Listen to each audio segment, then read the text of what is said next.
चंगाई लेता है ना, सब कुछ प्रोफेशन लेता है, चंगाई लेता है, मिराकल लेता है, फिर भी हम वचन के जैसा नहीं चल सकता है। कभी कभी हमारे जीवन में भी परमेश्वर के राज्य के लिए आगे बढ़ना है।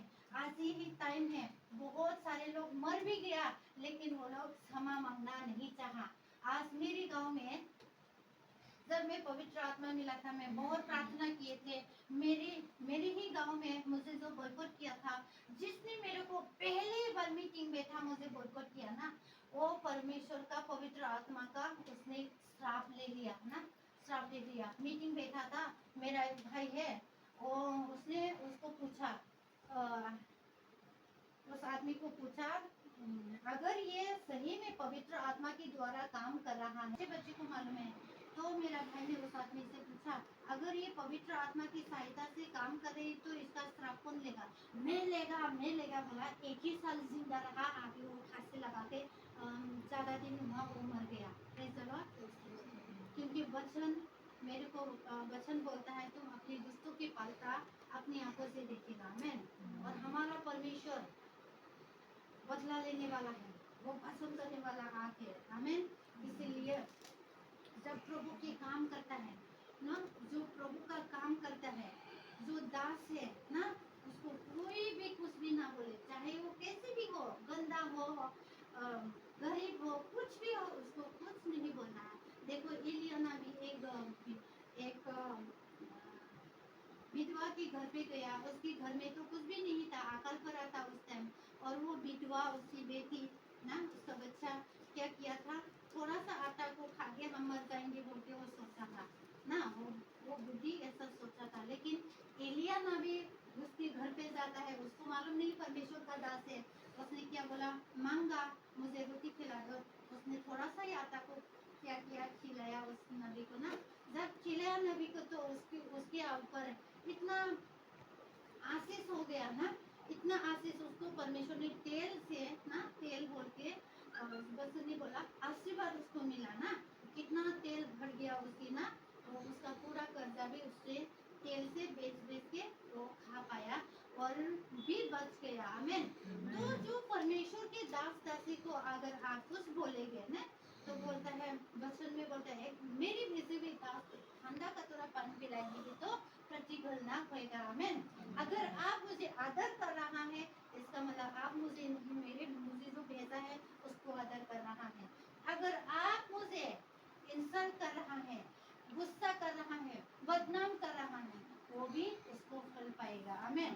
क्योंकि परमेश्वर का वचन गलाती 6:7 में बोला है, परमेश्वर का वचन हत्याओं में उड़ाया नहीं जाता, मनुष्य जो होता है वही काटेगा। आमीन। अगर नोङो माइखौ फोबायबा माइखौनो हाना मोनजागोन ना मोनजाया? माइखौनो मोनजागोन। अगर आपने पाप किया तो वो पाप का कोई फल आपको मिलेगा।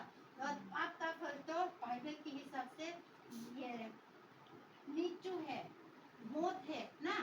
और परमेश्वर के दासों को कभी झूठ नहीं बोलना, मर जाएगी। क्यों, कैसे? क्योंकि हनन्याह और सफीरा को देखो, वो मर गया ना।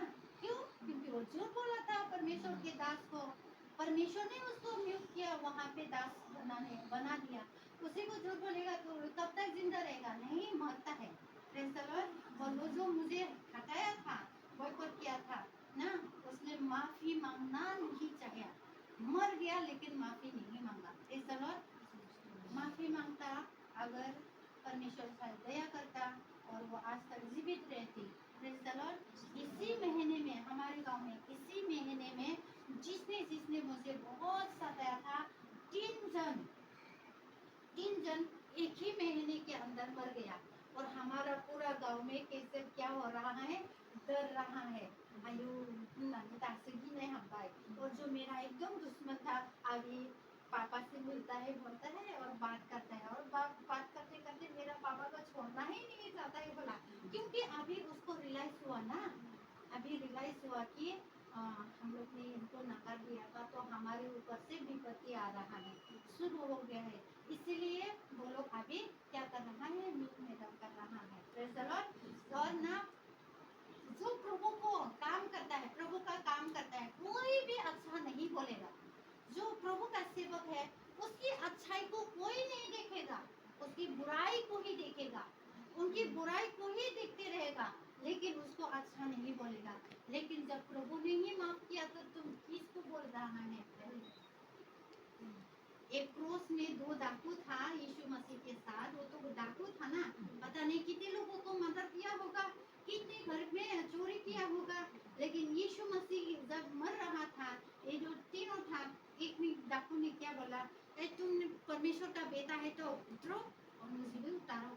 और दूसरा ने क्या बोला, डांटा उसको ना, दूसरा चोर को, हमने जो भी काम किया ना, तो हम तो सही फल पा रहा है ना, हम तो सही फल पा रहा है। तो उसने क्या बोला, अगर आप स्वर्गलोक में होगा तो मेरी भी सुधि लेना। तो यीशु मसीह ने क्या बोला, उसी टाइम में क्षमा कर दिया ना। तो यीशु मसीह उसको क्या बोला, इसी वक्त तू मेरी स्वर्गलोक होंगी ना। तो ये स्वर्गलोक में चला गया। आज भी अगर आप और मैं परमेश्वर के सामने आके क्षमा मांगेंगे ना, पश्चाताप करेंगे, परमेश्वर उसी टाइम में आपको क्षमा देता है, टाइम नहीं लगता है। और वो देखो, ये चोर डाकू जो क्रॉस में लटका रहा था, वो तो बपतिस्मा भी नहीं लिया होगा ना, वो तो चोर था, पता नहीं कौन था, हिंदू क्रिश्चियन मुसलमान कौन था पता नहीं है ना, वो तो बपतिस्मा भी नहीं लिया। लेकिन यीशु मसीह ने उसी टाइम में उसको क्षमा कर दिया ना। आज और आप और मैं पाप में है, कुछ भी हो, और ये संसार है ना, संसार का जितना भी है, सब लोग दूध का धुला हुआ नहीं है, ना तो मैं हूँ ना तो आप है, सिर्फ यीशु मसीह ही है पवित्र, और कोई भी पवित्र नहीं है। हम तो जन्म से ही पापी है, आदम और हवा से ही हम लोग पापी है ना, इसलिए कोई भी हम लोग सच्चा नहीं है, पवित्र नहीं है। इसलिए आज ही हम क्षमा मांगेंगे परमेश्वर से, परमेश्वर इसी समय हमें क्षमा भी करेगा, आमीन। और क्षमा करेगा और हमें आशीष भी देगा, आमीन। तो बहुत सारे लोग क्या करते हैं, ये तो खुदा का दास है, ये तो ऐसे है वैसे है, ये तो हेन है, इसका तो कितनी सारी बातें बोलता है ना। अभी देखो उस चर्च में मेरा मेरा तो कैसे, बाप रे, मैं यहाँ पे मैं किसी को भी नहीं जानती हूँ पर्सनली, मैं किसी इंसान को नहीं जानती हूँ ना, तो किसी को भी मेरे पति को भी पर्सनली नहीं जानती हूँ, अभी अभी मिला हुआ है ना सब लोग, लेकिन किसी को भी नहीं मालूम। लेकिन कितना मेरा बुराई है, और जो बुराई करते हैं मैं तो उसको जानती भी नहीं हूँ। उस दिन तो बुराई कर रही थी तो मैं तो बोल दिया, अरे भाई मैं तो तुमको पहली बार देखी हूँ, आपने कैसे बुराई कर दिया, मैं तो इसको जानती भी नहीं, देखा भी नहीं, कभी लाइफ में देखा नहीं, चर्च में भी एक बार भी नहीं देखा। मैंने तो उसको बोल दिया, मैं तो आपको जानती ही नहीं हूँ, आप चर्च में भी नहीं आता है, ऐसा मैंने बोला। लेकिन देखो, जो प्रभु की दासी है, दास है, उसके ऊपर ऐसा होना ही है और ऐसा होगा। इसलिए प्रभु का कोई भी दास हो, दासी हो, उनको क्षमा कर देने का। मैं तो सब कुछ क्षमा कर दिया, माफ कर दिया। मैं अभी भी प्रार्थना करती हूँ उन लोगों के लिए कि वो लोग आशीषित हो जाए,